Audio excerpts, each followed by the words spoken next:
Hello, Mr. Zoller's English classes. Welcome to an incredibly awkward book review of Fast Food Nation. So I hope you enjoy this book review a lot more than I enjoyed this book. I'm here incredibly raw with this book because I would say I have not finished it all completely because there's an afterword and an epilogue. And I'm just kind of coming here to say this review as sort of a victim of this book. It's incredibly boring. So I originally chose this book because I thought, looking at the cover and frankly the Wikipedia description, that it was going to make me want to change my eating habits and eat healthier. And like, I'm already a pretty avid healthy eater, as you can see from my healthy hot chocolate.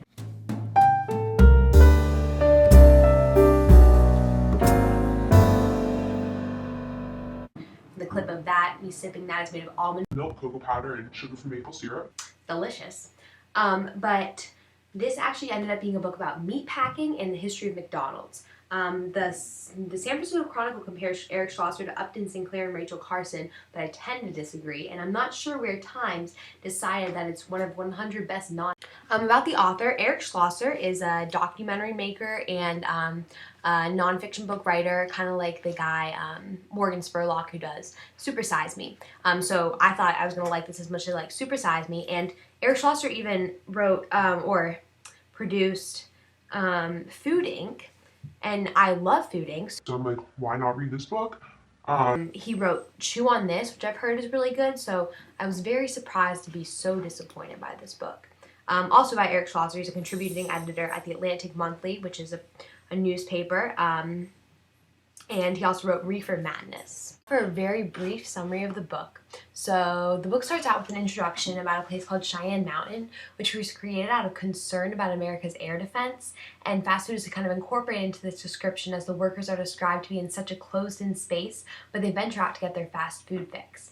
Next, the book starts with the main meat, you get it, where it describes the history of major fast food chains, starting with an interview with Carl Karcher, owner of Carl's Jr., then the history of Ray Kroc and Walt Disney, and how they expanded their business, especially Carl and Ray with their fast food businesses, with the rise of corporate America, kind of the building of buildings, their fast food places came up.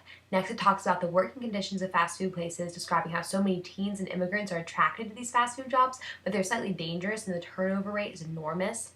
Additionally, the average manager is only 19, which shows how unskillful the jobs are. Not to offend anyone, but and how the company severely protects itself against unionization. So transitioning from this into franchising, Schlosser describes the first guy that he makes you fall in love with for empathy, as he describes Dave Feemster, who was a former NHL player who got injured and now owns 3 Little Caesars in a place called Pueblo, Colorado. Although he really has a heart for his workers, he has a story that touches your heart. This franchising system is really bad for him because he really doesn't make that much money. It's all condemned by Schlosser for his lack of stability and over control by the head honchos of the business. And now the second part of the book starts, and the second part is called Meat and Potatoes. A part I thought was going to be really good because, I mean, I love meat, I love potatoes, and I love knowing what's in food.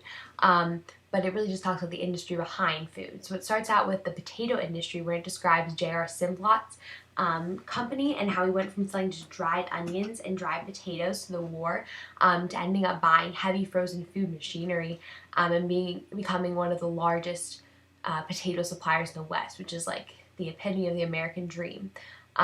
Which then the book shifts to meat production, describing the chicken system that is highlighted in Food Inc., which I love, where chicken farmers are severely oppressed by the companies controlling their technology and their livestock, making them these small, like yeoman-like farmers go into major debt trying to stay up to these standards that companies like Tyson and Purdue are trying to hold them to.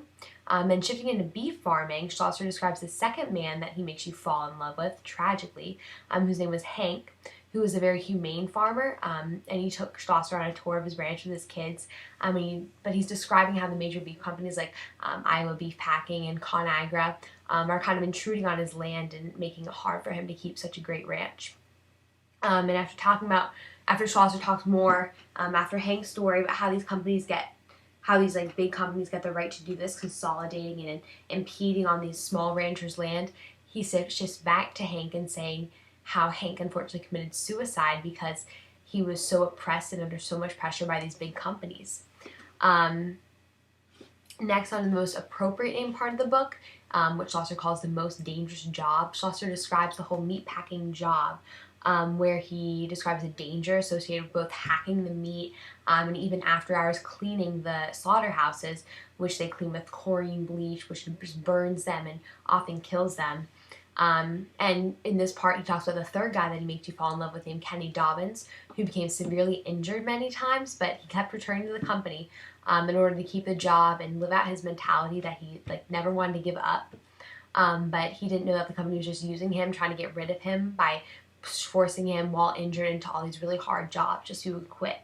And then in one of the last sections of the book, Schlosser makes you weary of every hamburger that you eat by describing the E. coli outbreaks and what's really in these hamburgers, which is gross. It's just ground up scraps. Just don't buy these non-natural hamburgers. It's really gross.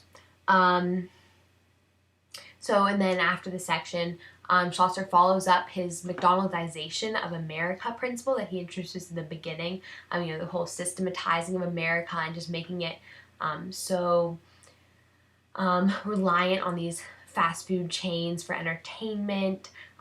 These fast food chains can just kind of infiltrate into everything in schools and in patriotism and amusement parks. So he follows up on this McDonaldization of America principle when he introduces how the world is McDonaldized. So he starts by talking about this place called Poland, Germany, which was one of the most idealistic German towns at the time. It was the beginning of the Youth for Hitler movement.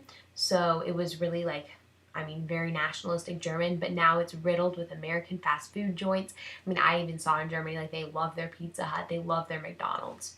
In the end, he talks about when he attended a speech by Gorbachev in California, where Gorbachev talked about opening Russia up to America, but really this opening up Russia up to America also meant opening Russia up to American, pastimes like fast food, and now Russia's riddled with their fast food. So now I'm going to go through some themes, and I'm going to try to be as quick as possible, but there's a lot going on in this book. Was the trend in the ambiguity by officials and people in high up positions, both in fast food, straight up places like McDonald's, and in the meat packing and production industry. First evidence of this is in a quote that said that the smell of strawberry arises from 350 different chemicals interacting in minute amounts when it's talking about the flavor industry. So it shows how something so natural like a strawberry flavor comes from so many fake things. This correlates to what we see later in the book of such natural industries like meatpacking be controlled by such fake workers that kind of manipulate the industry. Next instance of ambiguity happened with the Iowa beef packing industry when they opened a slaughterhouse in Lexington, Nebraska. The town came to be known as Mexington because, a little raunchy, but the Latin population became 50% and it doubled the crime rate and the Medicaid rate. And the smell of the town ended up being described as having three smells: burning hair and blood, the greasy smell, and the smell of rotten eggs. It's so gross. Makes this ambiguous, though, is that before they opened the slaughterhouse, the IBP held a forum for all the people in the town where they could ask questions about the new slaughterhouse coming in, and some of the people asked about the new people coming in. Would that increase the crime rate? What would it change to the town? And the company said that there was little reason to worry about the type of people that the plant would attract or the potential for increased crime.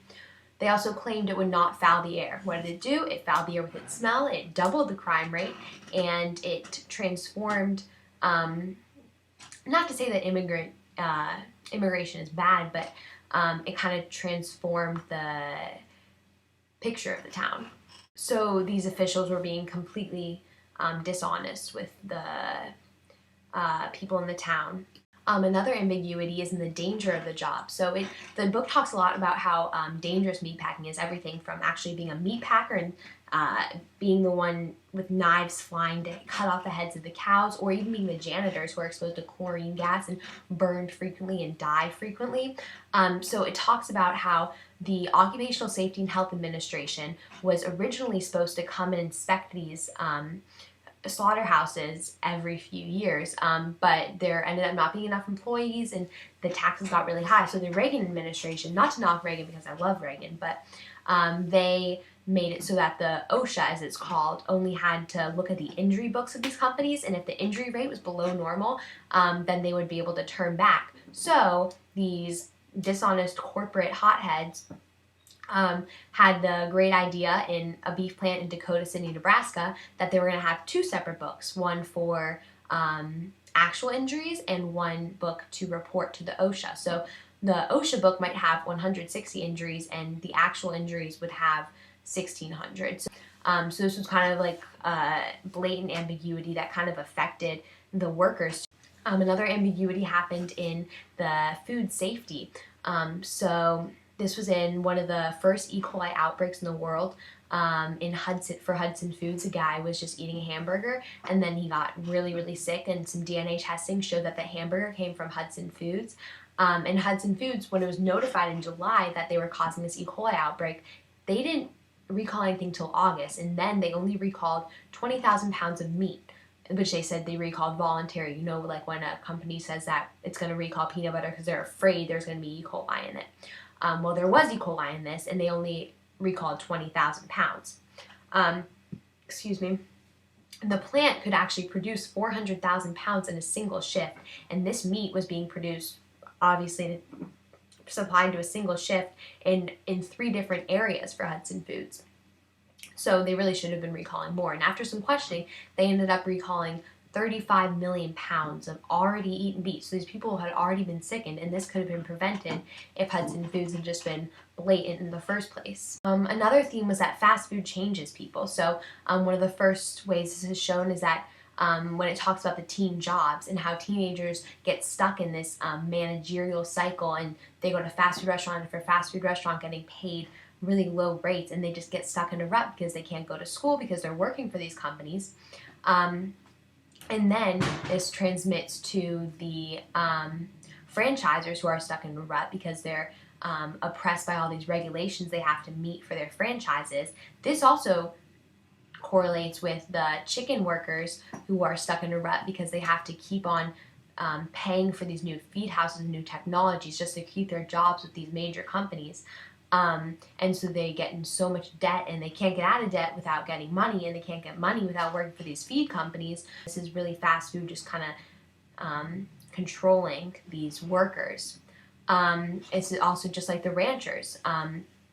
Hank was severely oppressed by the major beef packers, and he ended up committing suicide. That's how much control they had over his life. Schlosser described in his book that many people told him they were humans being treated like animals. So that's how much they were controlled in the meatpacking industry. They left their jobs collecting horse manure in Mexico, and they would come and work to get their arm cut off in America. But once again, they were stuck in a rut, controlled by these meatpacking industries because they needed the money, and they also couldn't say they had an injury because it would affect their job and affect the company. The last theme was the changing of times, a theme that goes throughout the entire book. So it starts out when the fast food industry started as a hopeful industry for car culture. Like, it was a cute little American. You get a soda at the local Carl's Jr. because Carl's Jr. started off with a hot dog stand and a bakery, and he had the philosophy, as he says with his interview with Eric Schlosser, that I believe in progress. However, fast food is now lacking that American dream because it's not making any progress. This one hopeful industry that Carl Karcher was probably thinking was the dream industry when he started expanding his empire and being able to make so much money, it's now an environment of oppression, and they really can't fulfill the I believe in progress and kind of uphold the American dream that all the original fast food workers were able to do. So there's some pretty obvious tools that are used by Eric Schlosser to kind of get his point across. And through the entire book, you can really tell how he's really against this whole fast food industry because he really empathizes with the people who are against the fast food industry. The whole book, Schlosser also uses the strength of authority to get his point across. So he starts out with an interview with Carl Karcher himself, who invented Carl's Jr., and he also interviews later on the meatpacking workers, the people, obviously Hank and Kenny, who are oppressed by these companies.